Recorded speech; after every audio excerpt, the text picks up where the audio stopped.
Hello, thank you so much for joining our webinar today. My name is Vicki. I am our in-house Microsoft Outlook trainer. Today we are going to go over some insider secrets, tips, tricks, lots of good information to make Microsoft Outlook work for you. And get right on into it. Going to start with a quick overview of what we're going to be discussing today. We're going to go over some keyboard shortcuts and how to best use the help option for people who are brand new to Microsoft Outlook. We're going to go over productivity and calendars, quick steps, rules, and search folders, forms, templates, and quick parts. We're going to look at some additional customization options, going to look at how to speed up Outlook search and how to slow it down. We're going to touch on some other tips that don't quite fall into the categories above. And then after everything is said and done, we will take your questions. So moving right on into it, we're going to start with the help window. The reason we're starting with this is because it is a little bit backwards from the way that the help feature used to be in Outlook and in most of the Microsoft Office suite. So instead of a help button, which used to be up in the upper right corner, it is now this little light bulb that says, tell me what you want to do. So rather than using it as a search feature, rather than saying, okay, what do I want to do? I want to set up a signature. Instead of saying how to set up a signature, just say signature. And you can type it in. It's going to take you right to the feature that you want to access. So that is a little bit different way of thinking than we're used to, but it is a little bit more intuitive. The search results will come up a little more naturally. Think of it as you're asking the person next to you a question. If they say, tell me what you want to do, just give them the answer. I want to schedule a meeting. I want to make a contact group. And it will give you the answer and it'll pop right up with the screen that you're looking for. Rather than telling you how to do it, it just gives you the screen. So again, I like the signature option. It's a good way to demo that particular feature. It does also show you the recently used. So if you opened it and you closed out of it too quickly, you can go right back over and set it up again. And since we're here, let's set up a signature real quick. This will be demo. And it's going to be for the account that I'm currently using. You can also set it up for new messages. You can set it up for replies and forwards. You can do both or neither. So if I'm setting up a signature, we're going to say, my name is Vicki, and I am the Outlook trainer. Maybe I'll put my phone number in here. Maybe I'll put an email address in here. Maybe I will use the business card, which is a feature that you can enable in Outlook 365 on the web. We'll take a quick look at those later on as well. And going back to the next slide, we're going to look at some keyboard shortcuts. Some of these are going to be pretty basic, things that you definitely already know how to do. Some of them are going to be a little bit new or unique to Outlook. So everybody knows, or most people probably know, that there is the keyboard shortcut, Control-C for copy, Control-V for paste, Control-X to cut, Control-A to select all. What's neat about Control-V is that if you copy a line of text or a block of text and then use Control-V, it will immediately pop open a new email window. So you can select the text, open a new email without having to click a bunch of buttons. The point of keyboard shortcuts is to save you some time. We do not want to waste time moving our mouse all over the screen, looking for menu options. This is a great way to save time. So if you have the ability to commit these to memory or even write a little cheat sheet for yourself that you stick on the side of your monitor, these will definitely save you some time, especially once you get in the habit of using them. It is a lot of fun, actually, to be able to navigate all through Outlook or through any other Microsoft product just using the keyboard. And some people will be fascinated by the fact that you never touched your mouse. and it's always fun to look like a wizard, look like an expert by navigating without ever touching the mouse. So a couple of other shortcuts that are unique to Outlook. To automatically reply to an email that you have selected, you can use Ctrl-R. Alt-W is to forward an email. Alt-R is to reply all. I say use with caution. A lot of people do not need to reply all the time, and you can get yourself into a little bit of trouble if you are replying all to things that maybe you should not be passing along to everybody, so use that one with caution. Control-R for reply is probably the better choice, unless you know for sure that everybody needs the information that you are sharing. Control-Shift-V is the Move Items menu. That one I will show you. So Control-Shift-V is going to allow you to move emails automatically to your folders. So right now, this is a brand new demo account. There's not a lot in here. I don't have any folders set up. We are going to go into how to set the folders up, but I wanted to show you a brand new, bright, shiny, clean version so that we can see what it looks like when we start to do the customizations. But if you are someone that has lots of folders, dozens, hundreds of folders, the Control-Shift-V option pops up this Move Items window, so you can immediately and quickly move items to folders. You can arrow down through them, use the keyboard to hit enter on any of these things that you need to access. So that is a very, very time-saving option. If I recommend any of them that you memorize, Control-Shift-V is going to be that one. The other one that is fantastic is Control-G. Control-G, when you are in the calendar, will bring up the, oops, why are you, well, that's different. All right, not sure why it did that, but we'll put you back over where you belong. The Control-G brings up go to date. So if you know that you are looking at, let's say I want to find out what I have going on 11/2/17, you can just type it in rather than navigating all the way through. Even better if you're looking at something way in the future or way in the past. Saves time from clicking over through the months, through the years, and finding the date that you want. You can just use Control-G, go to date, there you are. Going back over to the Outlook screen, you can use Control-1 to take you over to your mail screen. You can do Control-2 to go to the calendar. Control-3 brings up your contacts. And if you need a reminder which one's which, down here in the bottom left corner, you'll see the first one is mail, that's Control-1. The second one is your calendar, that's Control-2. So these hotkeys will save you some time from having to move your mouse all the way down to the bottom of your screen. You can just tab back and forth between them with Control-1, 2, 3, 5 takes you to tasks. If you are someone who uses tasks and notes, that is a good one. But I find myself using Control-1 and 2 to go back and forth between the inbox and calendar fairly frequently. So, last one on this list is for additional shortcuts. If you right-click anywhere in Outlook or in any of the Microsoft programs, you will see that there are underlined letters on the menu. So if you forget what it is that you are looking to do, or if you forget what the hotkey is, right-click where you want to go and look at the menu options. The underlined letter is going to show you what hotkey you're going to use. So if you forget that replying is Control-R, you open this up, you see, oh, the R is underlined, that's my hotkey. So even if you don't memorize everything, or if you find out later on that there's a feature that you're going to use a lot, and you want to have a hotkey, or you want to know if there's a hotkey, that's a great way to look that up. All right, moving on, productivity and calendars.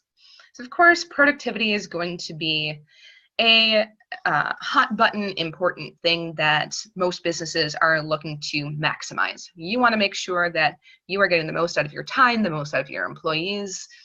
So we are going to look at ways to make your life easier within the Outlook environment. All right, the biggest one, especially if you have a lot of emails coming in all the time, especially if you end up with a lot of email threads, is going to be toggling over to the conversation view. If you're used to using Gmail, you may, or other webmail features, or I'm sorry, other webmail options, you may be used to a conversation view. If you are an Outlook user primarily, the old way of doing it was having every single email in its own line, its own option. Now we have the option here to switch over to conversation view. So as you can see, every email that I have here is all part of the same conversation. I'm talking with myself like I have some sort of 3 personalities as opposed to just 3 email accounts. We're discussing what I'm going to have tomorrow for lunch. So if I want to minimize how much clutter, because right now this is taking up 4 lines when it's all one conversation, what I can do is go over to the View tab and click this box up here. It says Show as Conversations. So when I do that, it's going to compress everything into one message thread. I also have the option, if you look at this pop-up, I can apply this option to all mailboxes. If I want every mailbox that I have, every folder that I have, or all the folders in this account to show the conversation view, I can do that. Or if I just want this to be applied to my inbox, which might be nice if you look for a lot of specific emails that you have routed to different folders, a lot of things that maybe a reply has separate information, you may want to visually have those separated in other folders. You can apply it to everything or just the active folder. I'm going to apply it to all my mailboxes, and now I have one line for this conversation. So I can open it up and see the whole message thread. I apologize for how slow this is running. Normally it does not operate quite this slow.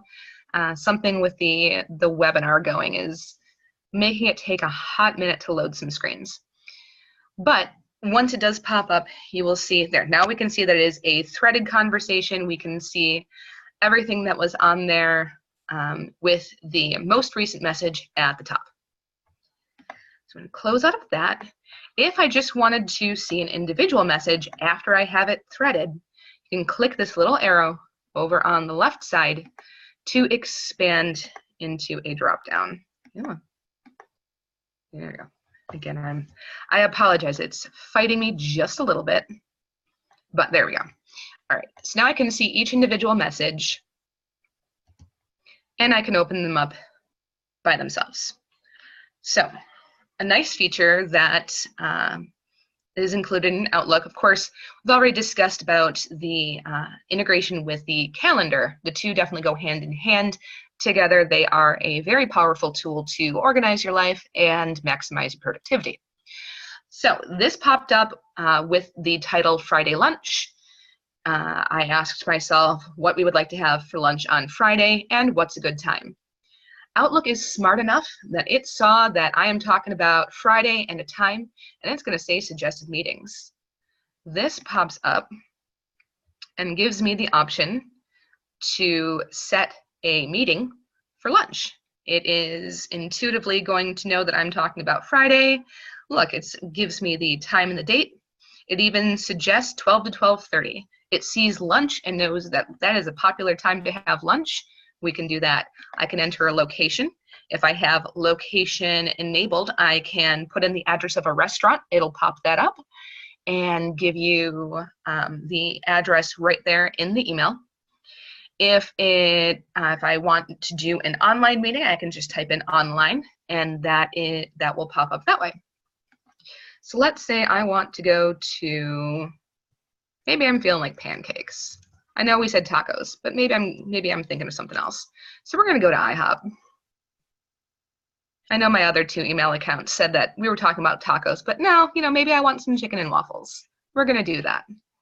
So now this event has been scheduled, and if we go over to the calendar, we can now see that I am having lunch at 12 at IHOP. I don't have the location enabled on this account just because for speed and being able to get through it, I didn't want it to cause any issues. But if you do have location enabled, then it will often give you the address for the most local restaurant. Works really well for chains like IHOP, like Applebee's, Starbucks. There's actually even an, a plugin where you can just go to a meeting at Starbucks. That is something that's built right in. So there are a lot of plugins that you can browse through in the Microsoft Store, see what's going to work for you. If you guys have, somewhere that you have frequent meetings, that is something that you can set up as a frequently used option.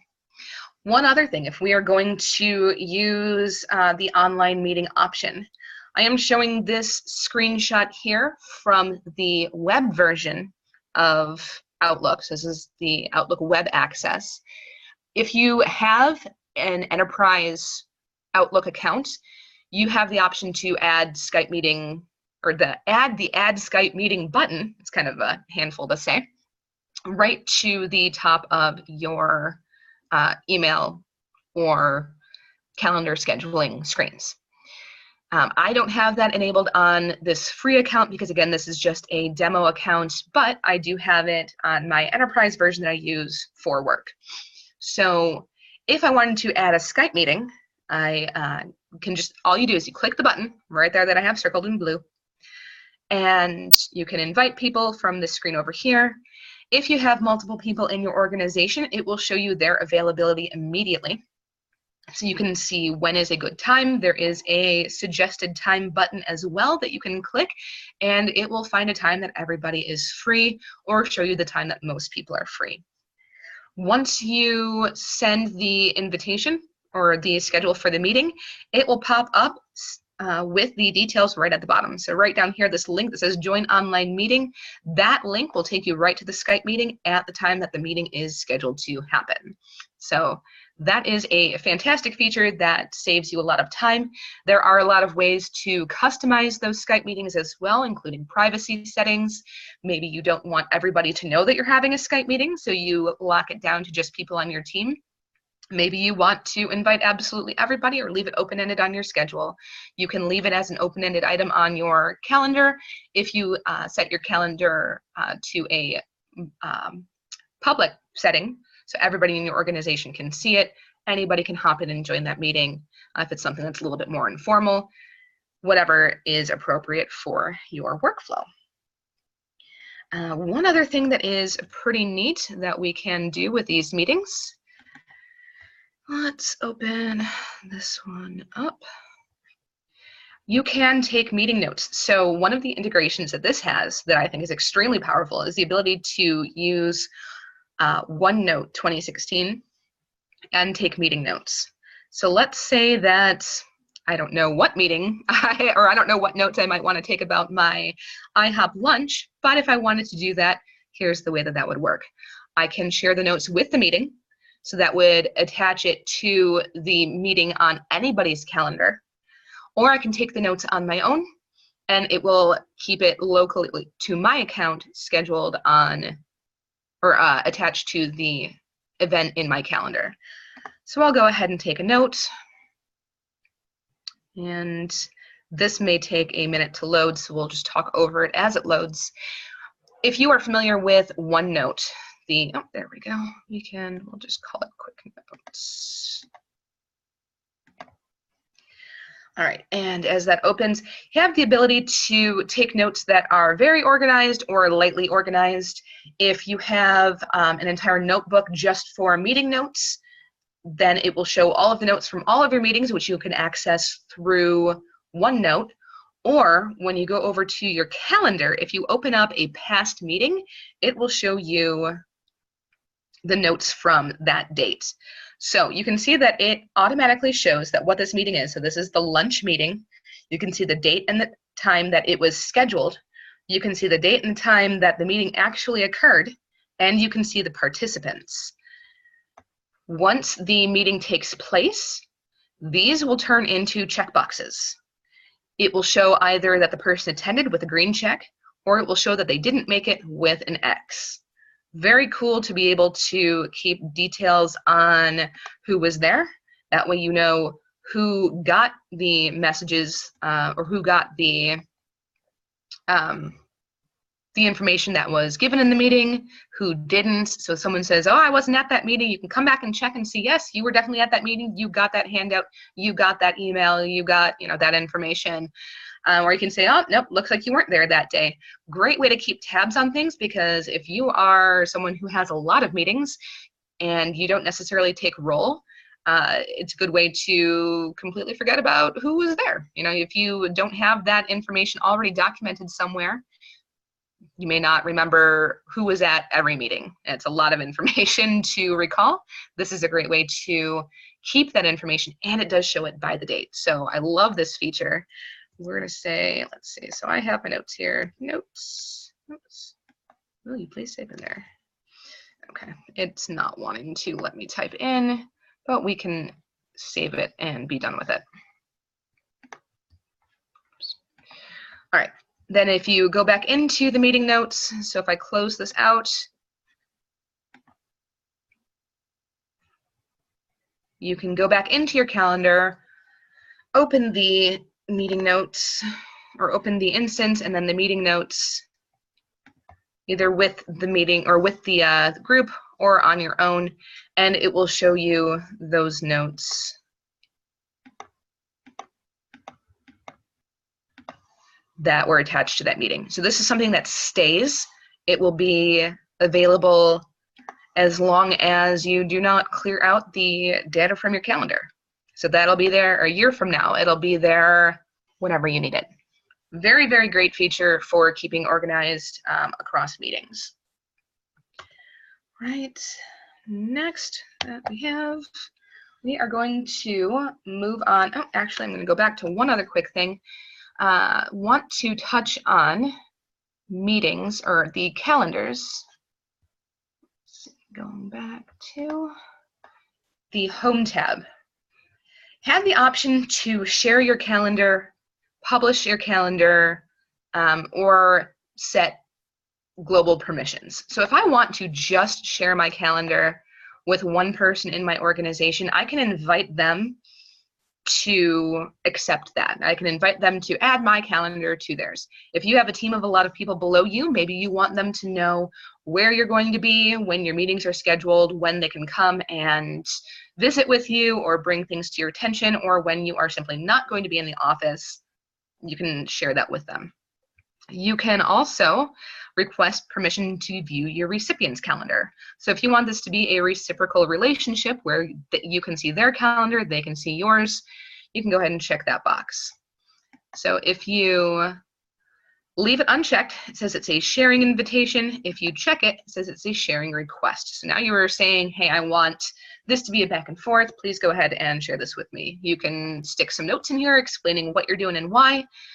You can also set the permissions here to show availability only, limited details, or full details. So if you show availability only, it's just going to be blocked off in the calendar by the color that you set. If you have limited details, it'll show just the title. If you show full details, it'll have everything that's available. What room your meeting is in, what location it's at, any other details you put in there, that'll all be available. So that is how to set the permissions there. You can also do the same thing if you wanted to do it globally with the calendar permissions. So if you want your calendar to be available to everybody in your organization, you can set that here. You can also allow for your calendar to be read-only, or you can allow it to be read and write. This is something that is very, very helpful if you have lots of people that you need to be able to schedule meetings, if you need them to be able to edit things, have input, be able to change time and date, or even completely delete the items. You have that in here as well. So let's say that I'm the leader of a team, and the people of my team, I want them to be able to see see what's on my calendar, be able to edit what's on my calendar, but I only want me to be able to delete items. So I want them to be able to access them and change them, but I'm the only one who can take them away completely. You can set it to read and write, but I'm the only one who can delete items. You can also set it so that people can delete their own items. That way, if, say, I have a coworker or a team member that sets up a meeting and needs to later cancel that meeting, they can delete that entry, but they can't delete the entry of another team member, only their own. That option is available in the permissions as well. Or you can make it so that everybody who has access is able to delete anything that they feel the need to delete. So those permissions are right there in this nice, easy button right up here in the ribbon. It is under the Home tab on the meeting screen, or on the calendar screen. So nice and easy access. You don't have to go digging through a bunch of submenus to find it. All right. Moving on for real this time. All right, we're going to go on to Quick Steps, Rules, and Search folders. Okay, I'm going to come back to my mail screen. All right, so Quick Steps are automated actions. They are similar to macros. They are quick buttons up here in this menu that you can set. You can use default ones. You can customize them to your heart's content to perform actions that you use repeatedly.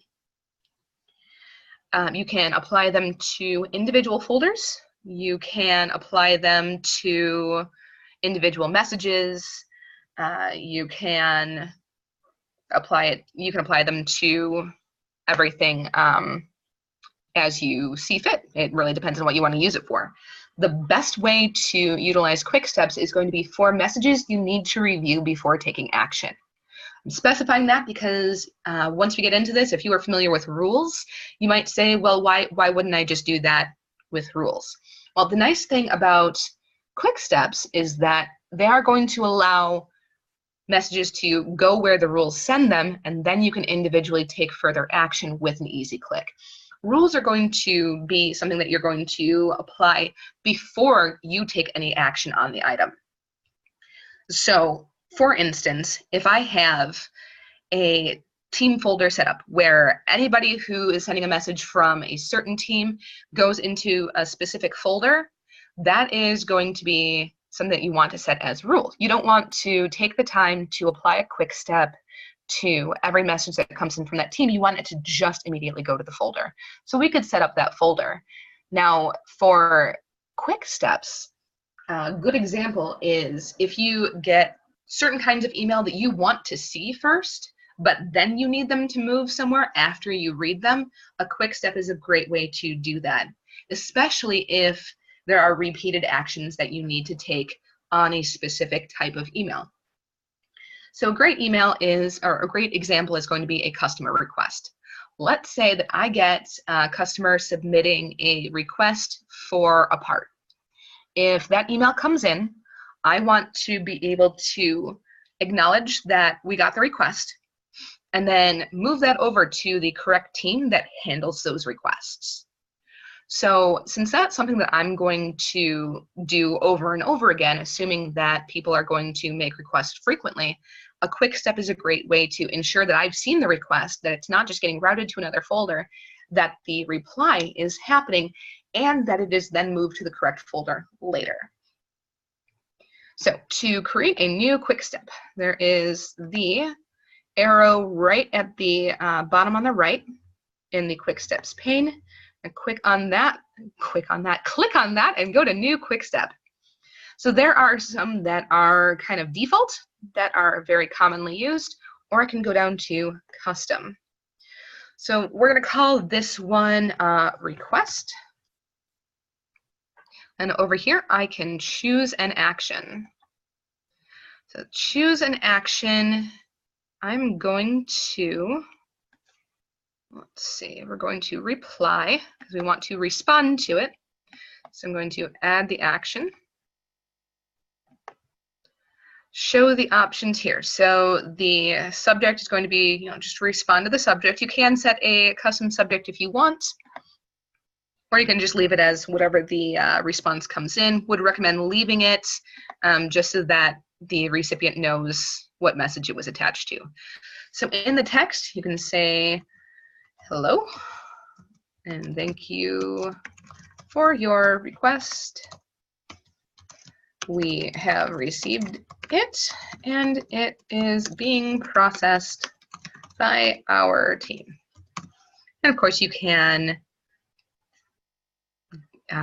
be as specific or as vague as you want to be, whatever is appropriate. You can send it with a delay. That way it doesn't look quite so much like it's an automatic message that's being kicked back. It looks a little bit more personal. Up to you. Okay. Once you have that information in there, you can add the action. You can also add CC. So if you add a CC to it, let's say that, like I mentioned, you want it to go to a specific team. You can add in that team or that individual that would handle that there. Or you can, so we're gonna not do the CC just yet. Okay, we're gonna add another action to forward the message instead. That way the customer, if you don't want them to be able to see that another team was CC'd on it, if you want that to be a little bit more blind for the customer, you can set it up this way instead. So I'm going to send this to, we'll forward it over to my main account or my personal account. That's where my requests are going to go. And if I want to set a shortcut, I can set a shortcut. So Control-Shift, let's say this is something I do so often that even a quick step, even clicking that button is too much work. I can set a shortcut key for it. So Control-Shift-2 is now going to automatically apply this quick step to the message that I am trying to send. So click Finish, and it is going to be set up on its own. So if I want to have this done, and do Control-Shift-2, and it automatically pops that information open. You can see that it is now working on its own. I am replying to the customer, and I am forwarding the message over to the correct party. So I don't have it set up to automatically send right now, just because I am in demo mode, but that's what that looks like. So you can see how this is going to make it a lot easier to perform actions that you repeat over and over again. Another good one you can do, and I will just show real quick, is sending it to a folder. Oh, gotta give this one a new name. We'll just call it folders. Choose an action, move to folder. Choose a folder, don't have any folder set up. So I think it's going to make me add a folder first, which I'm not going to do just now. But an example for this is, let's say that there are emails coming through about finances. And you definitely want to be clued into the finances because that's a pretty important thing that you do in your job. You want to not necessarily have it route. No, I definitely don't want to do that right now. You want it to route to another folder, but not before you've seen it. So you can leave it coming into your inbox, have a folder designated. Oh, there we go. Now you're allowing me to do it. We can move it over to a new folder. We'll call this finances. All right. So now anything that I have here, I'm going to go ahead and change this to finances too. Oops. All right, so change that over to finances. Now we can add this action. Anything that I decide is related to finances, okay, I can automatically send there. So finances, this one I didn't set a hotkey for. That's okay. This is one where I want to take my time and make sure that I've seen it. So now I'm in the mood for tacos is a financial issue. I have clicked on that, sent it over to my folder, finances, and There it is. It's now in that folder with one click. Now, one other thing that I want to show you about this expanded view. If we have this set to the conversation view, and I want to know where a specific message is housed, especially if I have applied something in an email chain like this to, I really need to get an external mouse for this. I apologize. There we go. I can see where, will you please, there we go. This particular email message now shows that it is in the finances folder. So if I want to save a specific message out of an email chain, I can do that. I can route these all to different folders if I wanted to. If I'm not interested in this message, I can delete this message, have it go to trash, and still see where the original messages are. So this just gives you even more opportunity to keep track of entire conversations, but then also know where those items are all housed. Right. All right, so that's quick steps. Rules is, as I said, a little bit different. So quick steps are for things that you want to review before you take action. Rules are going to be for messages that can receive action before you review them. So a good example of this is a feature that some very smart person, way smarter than me, came up with one day, decided that they were getting way too many emails in their inbox that were CC'd to them that they didn't necessarily need to take action on. They were things that they, maybe they as a project manager or a CEO wanted to be looped in on just in case they needed to monitor, but there were way too many of them coming through. So what that person did was they decided to create an inbox CC folder. So we can set up a rule to route messages to a specific folder called inbox CC. So up here is the rules option. You click the drop down just below it and you can create a rule. This brings up a create rule screen. So we are going to go to the advanced options. You can see some of the basic options here where it shows the message that I have highlighted, so I can apply it to emails that come from my personal account. I can apply it to emails that are sent to a specific email address or what the subject contains, but we want to go deeper with this. We want to go into the advanced options. So to set up specifically the inbox CC option, you're going to want to select the option that says where my name is in the CC box.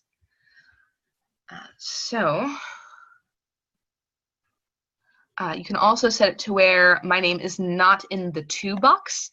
So if it is in the CC box, or if it is also blind CC'd to you, if it's BCC'd, you may want to select that rule instead. Really depends on what's going to work best for you. You can trial and error that. I would recommend using the where my name is not in the to box. It is a little bit more catch-all. And we can click next and select move it to the specific folder. Down at the bottom here, it's going to give you this blue link unspecified. Click that to open up the option to choose what folder. I don't have the folder set up yet, so I'm going to click new, set it as a subset of my inbox, or I can set it as a separate folder.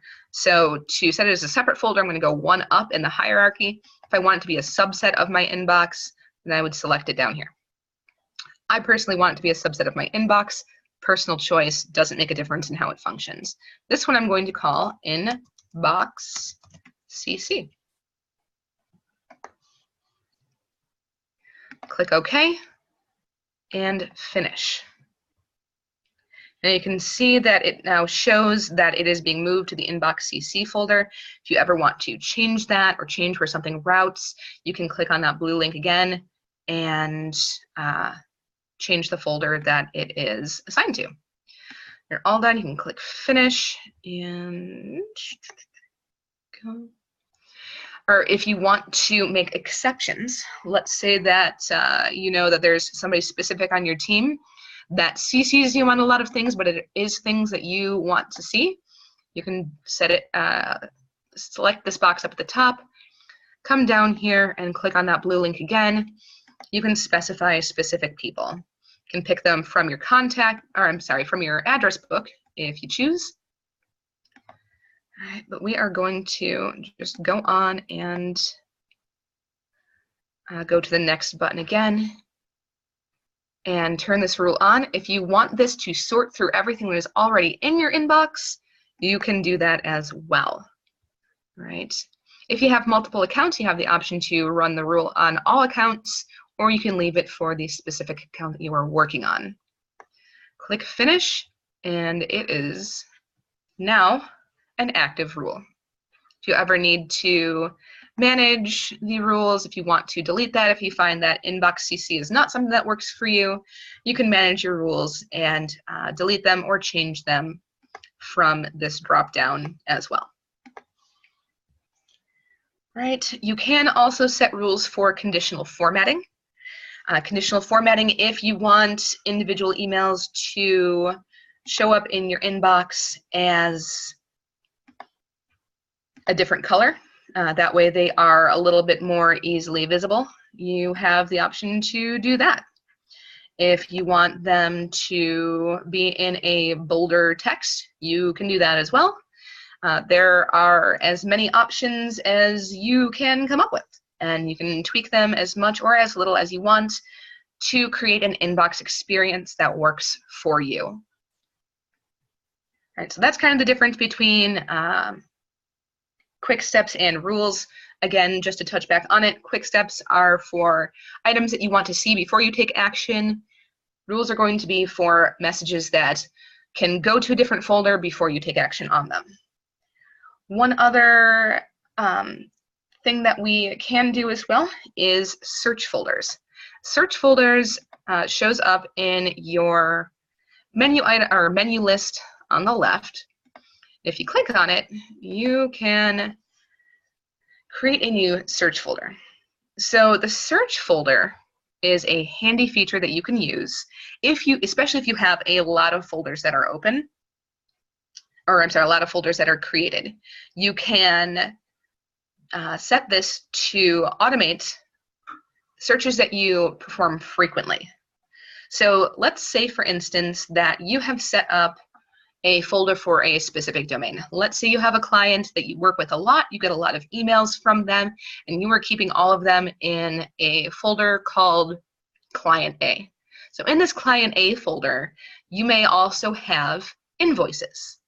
So let's say that you have rules set up to where your invoices go to a folder, and you have your invoices, or I'm sorry, you have the rest of the emails set up to go to a folder for that client. You may want to search for invoices by that client. Searching through the individual folders themselves would take a long time. So what you could do is set up a search folder for mail to and from specific people, sent directly to me, or messages that have specific custom search terms. So let's see, I'll click on the search option here, and we'll call this one Invoices from Client A. You can select the folders that will be included in the search folder. So if you know that you're looking for invoices and you're looking for Client A, you can select those specific two folders, or you can set it to search absolutely everything. Okay, yep, I do want to continue. And set up the customization based on the search terms themselves. It will show up as a search folder. So now this option is here. I didn't set up the search terms themselves because I don't have the keywords. I don't have everything all on this demo account. However, you can see that if you had the invoice folder and the Client A folder, it would then show just invoices just from Client A. So That's one way to use that.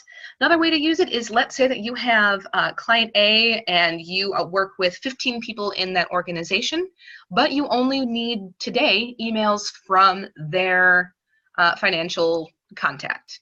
You can set up a search folder that shows only emails from that particular individual from client A. That way you can see the messages that are from the person that you speak with about that topic without seeing everything else that came from that organization. That's a good way to keep track of searches that you perform often. You can, of course, use the standard search, which is up at the top of the second column at all times.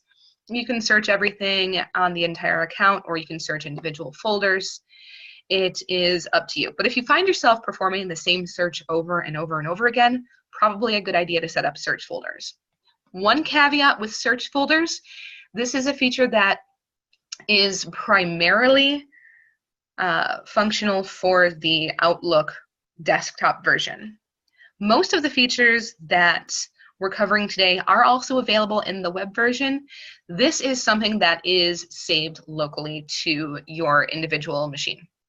The nice thing about Outlook is that it truly is just a window into the Microsoft Exchange server. It is not the server itself. So most of your features that you set up, your rules, your quick steps, and your folders are all going to be available from one machine to the other, also available from offline to online. Currently, search folders is something that is strictly local. So it's going to be on the machine that you set it up on. It's not going to show up on the web version. Per Microsoft, they are working on getting that feature enabled on the web version as well. So it is a feature that should be there eventually. If you absolutely desperately need it, please do reach out to us. We can tell you how to set it up. It does involve tweaking with the offline settings on the web version and then going through some settings on the desktop version. So it's a little clunky, but it is something that is there if you absolutely do need it. For most people, though, having it just set up locally is more than sufficient if you do use the search folders. So great feature, unfortunately not one available on, or not one easily set up on the web version at this time, but a feature that is in the pipes for Microsoft to bring to us eventually. All right, we're going to go into forms, templates, and quick parts. This is going back to that original quick step that I set up, where there are emails that maybe something that you send very frequently. You can run that macro as a quick step. A couple of different ways. You can also set up emails that you use frequently. You can create a form, a template, or a quick part. Differences between the two. Forms and templates are for frequently sent emails, whereas quick parts are templates for frequently typed information. What's the difference? Maybe you have a response, a greeting, a tip that you type frequently and insert into your emails that you do not need to have as an email all on its own. It's a great feature to set up the quick part. Running a little bit short on time. I want to show you that. If you are interested in a demo on exactly how that works, please reach out to us. It is easy to use. It is very handy, but I'm not going to demo it right now just because we are already running into a little bit of overtime. But it is a very cool feature. I want to show you all the cool stuff that we have. So we're just going to go to forms and templates. So forms utilizes a quick step. So it's a quick step that we already went over. This one is going to just create an email with a preloaded response. You can use that form to shoot off responses, but not necessarily have any additional action taken on it. Already shown you how to create a new one, not going to go over it again. Imagine that this is an email with a template that you can see a quick response, say, okay, I've got Friday lunch, I just want to respond to it quickly, click that button, and whatever the response is, I've now sent out. So if you find yourself doing a frequent response, but you don't need any other action taken to it, you can set up a quick step as a form. Templates are a little bit different. This is something that is going to save locally as an Outlook template. Something that you can do a little bit more customization, a little bit more formatting on. You can also add images and anything else that you need to as well. You can attach files to it. It is, however, something that is saved locally again. So this would be something that is very useful for things like progress reports, supply requests, anything that you are attaching, say, a spreadsheet or a presentation to. Setting that up as a template is a quick and easy way to get that going. So let's say, we'll do that real quick. I am going to type in, we're going to call this monthly report. So if I'm typing in this monthly report and I have, let's see, this is my month, this is my date, and this is my information, see spreadsheet. What I can do is go to File and Save As. And with the Save As option, I can save it as an Outlook template. When you save something as an Outlook template, you can save it to whatever folder you want, and it will be available to you in this format anytime you need it. So especially if you have something that you are sending out frequently, such as a file or something with a lot of formatting that you don't want to go through copying and pasting, you can just set up this type of template, save it locally, and have it available to you whenever you need it. Again, I emphasize that this is saved locally because this is something that's going to save for you on the machine that you're working on, but not necessarily be available in the cloud. So you're not going to see it on the web version. If it's something that you definitely need available there, maybe set it up as a quick step instead. So it's a great feature, very neat, very powerful, but again, you just kind of have to weigh and choose how you are going to be using it. All right, going on to the next, how to speed up Outlook search and how to slow it down. Why would you want to slow down Outlook? Well, you don't. So a quick tip that we're going to touch on, a lot of organizations still use PST files. These are files that save absolutely everything attached to your Outlook account, and it is saved locally. Whether it is to an individual machine or to a server, it is not a good idea to have that sort of backup. Microsoft Exchange does have the option, obviously, to be saved to the cloud, or the files that are on Microsoft Exchange are saved to the Exchange cloud. So you don't want to necessarily have a backup that is constantly running to a local machine. A couple of reasons. One, if it does corrupt, it's gone. If anything happens to your local machine or to your local server, it's gone. Number two, the file size becomes far too big. You are going to run into performance issues. You're going to run into possible data corruption issues. Number three, it will cause the file server to be bogged down. It will cause some issues with the file server itself. If you are someone who knows a lot about file servers, you will know that it specifically on the Exchange services, please do not do this. Do not set it up this way because it will cause issues with the data that you're trying to save, especially as it gets bigger, especially if you're in a bigger organization. So please don't use PST files. It is actually recommended not to use them. They are available for, if you have very small backups that you want to use, but there are better ways to do it. One of the better ways to do it is to archive your files. If you want to clear out but not permanently delete your old emails, you can archive them. You can do it automatically, set it up, or you can do it manually when you decide that it needs to be performed. I recommend setting it up automatically. I want to make sure that you're not overloading your, or you're not having too big an email inbox or email file to search from. It will, again, start to slow things down. So archiving your old messages will definitely speed things up. You can set the parameters for how old you want it to be or how far back you want it to go. So if you need something, from the entire fiscal year or from a calendar year, you can set those parameters how it best works for you. The other option that we can do is re-index.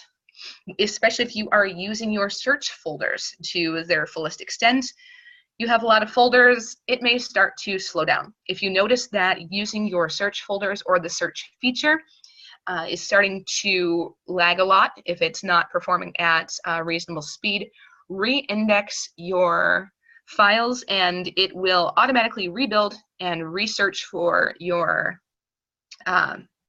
search folders and speed up that process as well. Okay. If you need, I know I'm kind of speeding through this, if you need more information on that, please reach out to us after the webinar. More than happy to go into depth on that. Okay, other quick tips. You can attach recently used files via the file drop-down arrow. Come back over to this. We're going to reply here and say I want to attach something. I can attach file. If I click on the drop-down, it shows me the things that I've used recently. So rather than having to hunt through your entire computer, it's going to show stuff that you've most recently used. Microsoft knows that, or Outlook knows that the things that you're going to send are probably going to be things that you've used relatively recently, or at least often going to be that way. So that is a quick way to find those. You can also disable or customize your desktop alerts. If you get a lot of email and you are getting desktop alerts for all of them, your computer is probably pinging away all day long. Customize them so they only pop up for people that you absolutely need to see their messages right away, or you can disable them entirely so it leaves you alone when you're not looking at your inbox. You can also add a second time zone to your calendar. If you live near a where the time zone switches from one to the other, or if you have clients or customers that are in another time zone and you find yourself not quite knowing necessarily which time zone you're talking about, you can set up your calendar to automatically or to have another time zone parallel to the time zone that you're currently in when you are viewing by individual days. And it's a good way to make sure that you are assigning tasks or scheduling meetings at times that are appropriate for everybody in all time zones. All right, you can also, when you are sending files, I will attach a file to show you. Oops. I'm going to attach the PowerPoint that we're using here. Now, options that I have, I can share this as a link to OneDrive, or I can share it as a file that will be attached in the old traditional way, so that everybody gets a copy, whoever is attached or whoever receives the attachment. The nice thing about setting it up from OneDrive or as a link to OneDrive is that it allows collaborative editing. If you have a file, let's say an Excel spreadsheet that you want multiple people to be able to edit, if you send the link to OneDrive, everybody is now editing one file, as opposed to the local file that would be attached individually. If I make a change on my local file, you're not seeing that, or my teammate isn't seeing that change in real time. Collaborative editing available on OneDrive, excellent way to work on something across the board with your team. Last tip that I have here is exporting contacts and important messages for backups and transfers. If you have multiple email addresses, if you have multiple accounts, or if you just need to back up your contact periodically, which is not a bad idea, you can export your contact, you can export important messages and save those locally, or you can save them to a personal cloud drive. So that is just a good way to make sure that you have your data backed up, or you can quickly and easily transfer it to other accounts, save you some time there as opposed to building it from scratch. So that is everything that I have. I thank you so much for attending. I appreciate your time. I hope you got some good and useful information out of this. Again, we will take some questions, but if you have any in-depth questions that we did not cover, please feel free to reach out to us after the meeting or anytime down the road. We are always happy to give you more information to help you out, to help your business meet its needs. Everybody have a great day. Thank you so much.